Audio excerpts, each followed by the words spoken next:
Hello friends, എല്ലാവർക്കും moms കുക്ക്ഹൗസിലേക്ക് ഒരിക്കൽ കൂടി സ്വാഗതം. ഇന്നിപ്പോൾ നമ്മൾ ബേക്കറിയിൽ നിന്നൊക്കെ വാങ്ങുന്ന രീതിയിൽ വളരെ പെർഫെക്റ്റ് ആയിട്ട് വീട്ടിൽ തന്നെ നമുക്ക് ചെയ്തെടുക്കാൻ പറ്റുന്ന ഒരു ക്രീം ബണ്ണിൻ്റെ റെസിപ്പി ആയിട്ടാണ് ഞാൻ വന്നിട്ടുള്ളത്. അപ്പോൾ നമുക്കതിനായിട്ടുള്ള മാവൊന്ന് റെഡിയാക്കി എടുക്കാം. അപ്പോൾ ഞാനൊരു ബൗൾ എടുത്തിട്ടുണ്ട്. ഇതിലേക്ക് ഞാൻ 250 ml മെഷറിംഗ് കപ്പിൽ 2 കപ്പ് മൈദ ഇട്ട് കൊടുക്കുന്നുണ്ട്. കൂടെ തന്നെ 1 ടീസ്പൂൺ ഇൻസ്റ്റൻറ്റ് ഈസ്റ്റാണ് ഞാൻ ഇതിലേക്ക് ഇട്ട് കൊടുക്കുന്നത്. അപ്പോൾ ഇൻസ്റ്റൻറ്റ് ഈസ്റ്റ് ആയതുകൊണ്ട് തന്നെ ഞാൻ പൊടിയിലേക്ക് നേരിട്ടാണ് ചേർക്കുന്നത്. ഡ്രൈ ഈസ്റ്റാണ് നിങ്ങളുടെ കയ്യിലുള്ളതെങ്കിൽ കുറച്ച് ചെറുചൂട് പാലെടുക്കുക. അതിലേക്ക് 2 ടേബിൾ സ്പൂൺ പഞ്ചസാര ഇട്ട് കൊടുക്കുക. കൂടെ തന്നെ 1 ടീസ്പൂൺ ഡ്രൈ ഈസ്റ്റോടെ ഇട്ട് കൊടുക്കുക. അതിനുശേഷം ഇതൊന്ന് പൊങ്ങി വരാനായിട്ട് ഒരു 10 മിനിറ്റ് റെസ്റ്റ് ചെയ്യാൻ വയ്ക്കുക. എന്നിട്ട് നിങ്ങൾ പൊടിയിലേക്ക് ഇത് ചേർത്ത് കൊടുത്താൽ മതി കേട്ടോ. ഇനി ഞാൻ ഈ പൊടിയിലേക്ക് 2 ടേബിൾ സ്പൂൺ പഞ്ചസാര കൂടി ചേർത്ത് കൊടുക്കുന്നുണ്ട്. ആവശ്യത്തിനുള്ള ഉപ്പൂടെ നമുക്ക് ഇട്ട് കൊടുക്കാം. അതിനുശേഷം നമുക്കിത് നന്നായിട്ടൊന്ന് മിക്സ് ചെയ്യാം. ഇനി ഞാൻ ഇതിലേക്ക് 3 ടേബിൾ സ്പൂൺ ബട്ടറാണ് കേട്ടോ ചേർത്ത് കൊടുക്കുന്നത്. ബട്ടർ ചേർക്കുമ്പോൾ ഫ്രിഡ്ജിൽ നിന്ന് നേരിട്ട് എടുത്തിട്ട് ചേർത്ത് കൊടുക്കരുത്. കുറച്ച് നേരം ഒന്ന് പുറത്ത് വെച്ചിട്ട് സോഫ്റ്റ് ആയതിന് ശേഷം മാത്രം പൊടിയിലേക്ക് ചേർത്ത് കൊടുത്താൽ മതി. ഒന്നുകൂടെ നമുക്കിതൊന്ന് മിക്സ് ചെയ്യാം. ഇനി ഞാൻ ഈ മാവ് കുഴക്കാനായിട്ട് ചെറുചൂട് പാലാണ് എടുത്തിരിക്കുന്നത്.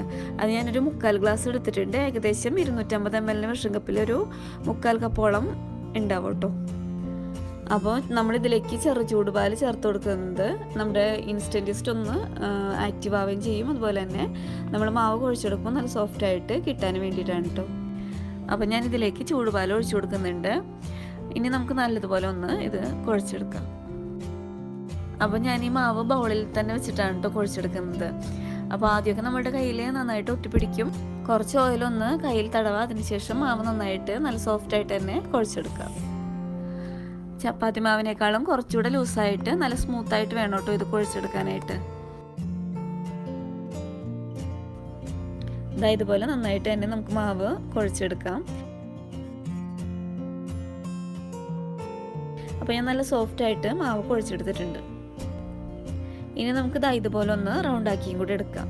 അപ്പോൾ പൊടി കുഴച്ചെടുത്ത ബൗളിൽ തന്നെയാണ് ഞാനിത് പൊങ്ങാൻ വേണ്ടി വെക്കുന്നത് കേട്ടോ. അപ്പോൾ ഞാൻ ബൗളിൽ കുറച്ച് ഓയിൽ പരട്ടി കൊടുക്കുന്നുണ്ട്.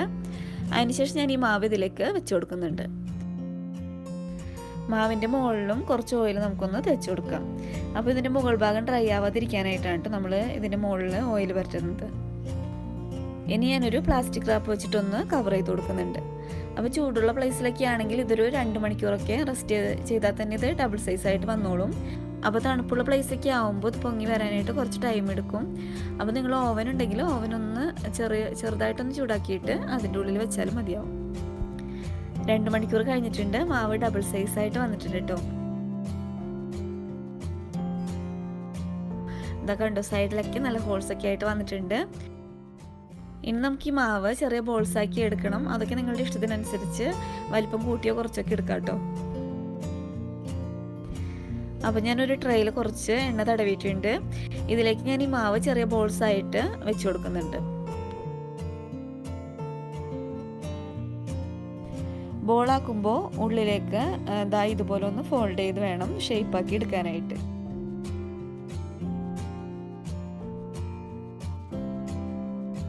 അപ്പോൾ ഇതുപോലെ ഞാൻ എല്ലാ ബോൾസും ഷേപ്പാക്കി എടുത്തിട്ടുണ്ട് കേട്ടോ. ഇനി ഇതൊരു 15 മിനിറ്റ് നമുക്കൊന്ന് റെസ്റ്റ് ചെയ്യാൻ വെക്കാം. ഒന്നുകൂടെ ഒന്ന് ഇത് പൊങ്ങി വരും കേട്ടോ. അപ്പോൾ നമുക്ക് ഇതിൻ്റെ മുകളിൽ ഒരു പ്ലാസ്റ്റിക് റാപ്പ് വെച്ചിട്ടൊന്ന് കവർ ചെയ്യേ അല്ലെങ്കിൽ ഒരു കോട്ടൺ തുണി നനച്ചിട്ട് ഇതിൻ്റെ മുകളിൽ ഇട്ട് കൊടുക്കുകയോ ചെയ്താൽ മതി. അപ്പോൾ ഈ ടൈമിനുള്ളിൽ നമുക്ക് ഈ ബണ്ണിൻ്റെ ഉള്ളിൽ വെക്കാനുള്ള ക്രീം ഒന്ന് റെഡിയാക്കി എടുക്കാം. അപ്പോൾ അതിനായിട്ട് ഞാനൊരു ബൗൾ എടുത്തിട്ടുണ്ട്. ഇതിലേക്ക് ഞാനൊരു 5 ടേബിൾ സ്പൂൺ അൺസാൾട്ടഡ് ബട്ടർ ഇട്ട് കൊടുക്കുന്നുണ്ട് കേട്ടോ. അപ്പോൾ ഞാനൊരു ബീറ്റർ വെച്ചിട്ട് ബീറ്റ് ചെയ്താണ് ബട്ടർ എടുക്കുന്നത്. അപ്പോൾ നിങ്ങൾ ഫ്രിഡ്ജിൽ നിന്ന് നേരിട്ട് ബട്ടർ എടുക്കരുത്. കുറച്ച് നേരം പുറത്തും വെച്ചിട്ട് ചെറുതായിട്ടൊന്ന് മെൽറ്റ് ആകുമ്പോഴേക്കും ഇതിലേക്ക് യൂസ് ചെയ്താൽ മതി. ഇതിലേക്ക് ഞാൻ 1/2 കപ്പ് പഞ്ചസാരയാണ് കേട്ടോ ചേർത്ത് കൊടുക്കുന്നത്. അപ്പോൾ പൊടിച്ച പഞ്ചസാര ഉണ്ടെങ്കിൽ അത് ചേർത്താൽ മതി. എൻ്റെ ഇപ്പോൾ ചെറിയ തരിയായിട്ടുള്ള പഞ്ചസാര ഉള്ളതുകൊണ്ട് ഞാൻ അതാണ് ചേർത്ത് കൊടുക്കുന്നത്. അപ്പോൾ ഞാൻ 1/4 കപ്പ് അളവിൽ 2 പ്രാവശ്യമായിട്ടാണ് ഇതിലേക്ക് പഞ്ചസാര ചേർത്ത് കൊടുക്കുന്നത്. പഞ്ചസാര ചേർത്തിട്ട് നമുക്ക് നന്നായിട്ടൊന്ന് ബീറ്റ് ചെയ്തെടുക്കാം. ഇതിലേക്ക് ഞാൻ 2 ടേബിൾ സ്പൂൺ വെള്ളം കൂടെ ചേർത്ത് കൊടുക്കുന്നുണ്ട്. ഒന്നുകൂടി ഇത് ബീറ്റ് ചെയ്തെടുക്കാം. അപ്പോൾ നല്ല സോഫ്റ്റ് ആയിട്ടുള്ള ക്രീം റെഡി ആയിട്ടുണ്ട്. ഇത് നമുക്കൊരു സൈഡിലേക്ക് മാറ്റി വയ്ക്കാം. ഇനി നമുക്ക് ബൺ ഫ്രൈ ചെയ്തെടുക്കാം. അതിനായിട്ട് ഞാനൊരു പാൻ അടുപ്പിൽ വെച്ചിട്ടുണ്ട്. ഇതിലേക്ക് ബൺ ഫ്രൈ ചെയ്യുന്നതിന് ആവശ്യമായിട്ടുള്ള ഓയിൽ ഒഴിച്ചു കൊടുക്കാം. അപ്പോൾ ഇത് ഫ്രൈ ചെയ്യുമ്പോൾ നിങ്ങൾ ഓയിൽ ചൂടാക്കേണ്ടത് ലോ ഫ്ലെയിമിൽ ഇട്ടിട്ട് തന്നെ ഓയിൽ ചൂടാക്കാനായിട്ട് ശ്രദ്ധിക്കുക. അപ്പോൾ ഓയിൽ ചൂടായിട്ട് വന്നിട്ടുണ്ട്. ഇതിലേക്ക് ഞാൻ ബണ്ണിട്ട് കൊടുക്കുകയാണ്. അപ്പോൾ ദാ ഇതുപോലെ ഒന്ന് മുകളിലേക്ക് പൊങ്ങി വരും കേട്ടോ. ഈ സമയത്ത് സ്പൂണോ മറ്റോ വെച്ചിട്ട് ഈ ഓയിൽ ഇതിൻ്റെ മുകളിലേക്കൊന്ന് ദാ ഇതുപോലെ ഒന്ന് കോരി ഒഴിച്ചു കൊടുക്കാം. അപ്പോൾ ദാ നന്നായിട്ട് ഇത് മോൾ ഭാഗം നന്നായിട്ട് വീർത്ത് വരും. ഇനി നമുക്ക് ഈ ബൺ തിരിച്ചു മറിച്ചു വിട്ട് ഫ്രൈ ചെയ്തെടുക്കാം. ബണ്ണപ്പോൾ ഒരു ബ്രൗൺ കളർ ആവും കേട്ടോ. ആ ടൈം ആകുമ്പോൾ നമുക്ക് എണ്ണയിൽ നിന്ന് കോരി മാറ്റാം. അപ്പോൾ എണ്ണയുടെ ചൂടൊക്കെ പ്രത്യേകം ശ്രദ്ധിക്കണം. ലോ ഫ്ലെയിമിൽ ഇട്ടിട്ട് തന്നെ ഇത് ഫ്രൈ ചെയ്തെടുക്കാനായിട്ട് ശ്രദ്ധിക്കണം. ഫ്ലെയിം കൂടിപ്പോയാൽ പുറം ഭാഗമൊക്കെ കളറായിട്ട് വരും, പക്ഷെ ഉൾഭാഗം ചിലപ്പോൾ വെന്തിട്ടുണ്ടാവില്ല.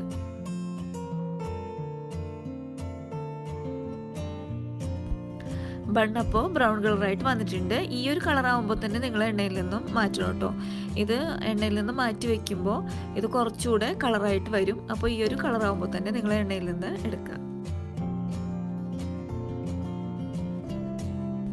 അപ്പോൾ എല്ലാ ബണ്ണും ഞാൻ ഇതുപോലെ ഫ്രൈ ചെയ്തെടുത്തിട്ടുണ്ട്. ഇനി നമുക്ക് ഇതിൻ്റെ ഉള്ളിൽ നമ്മൾ നേരത്തെ റെഡിയാക്കി വെച്ചിരിക്കുന്ന ക്രീം കൂടി ഒന്ന് തേച്ച് കൊടുക്കാം. അപ്പോൾ ബണ്ണിൻ്റെ ചൂടൊക്കെ അറിയിട്ടുണ്ട് കേട്ടോ. ഇനി ഒരു കത്തി വെച്ചിട്ട് ദാ ഇതുപോലെ ഒന്ന് ബണ്ണിൻ്റെ സൈഡിലൊന്ന് കട്ട് ചെയ്ത് കൊടുക്കുന്നുണ്ട്. ഫുള്ളായിട്ട് ഞാൻ കട്ട് ചെയ്ത് എടുക്കുന്നില്ല കേട്ടോ. അങ്ങനെ വേണമെങ്കിലും കട്ട് ചെയ്തെടുക്കാം. ഇപ്പോൾ 2 പോർഷൻ ആക്കിയിട്ട് അതിൻ്റെ സെൻറ്ററിലായിട്ട് നിങ്ങൾക്ക് ക്രീം തേച്ച് കൊടുക്കാം.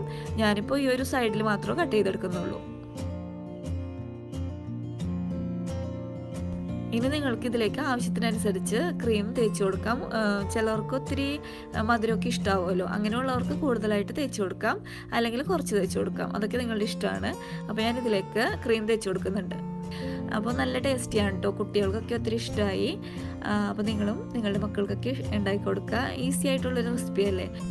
ഇതിന് ഒത്തിരി ഇൻഗ്രീഡിയൻസ് ഒന്നും വേണ്ടല്ലോ. പെട്ടെന്ന് തന്നെ ഇത് നമുക്ക് റെഡിയാക്കി എടുക്കുകയും ചെയ്യാം. പിന്നെ കുഴച്ച് വയ്ക്കുമ്പോൾ മാവ് പൊങ്ങി വരുന്ന ആ ഒരു ടൈം മാത്രമേ നമുക്ക് കൂടുതലായിട്ട് വരുന്നുള്ളൂ. അപ്പോൾ നിങ്ങളുടെ കുട്ടികൾക്കൊക്കെ ഇത് ഉണ്ടാക്കി കൊടുക്കുക, അഭിപ്രായമൊക്കെ പറയാം. അപ്പോൾ എല്ലാ ബണ്ണും ഞാൻ റെഡിയാക്കി എടുത്തിട്ടുണ്ട്. ക്രീമൊക്കെ തെച്ച് സെറ്റ് ചെയ്തെടുത്തിട്ടുണ്ട്. അപ്പോൾ ഈ വീഡിയോ ഇഷ്ടമായാൽ ലൈക്ക് ചെയ്യുക, ഷെയർ ചെയ്യുക, സബ്സ്ക്രൈബ് ചെയ്യുക.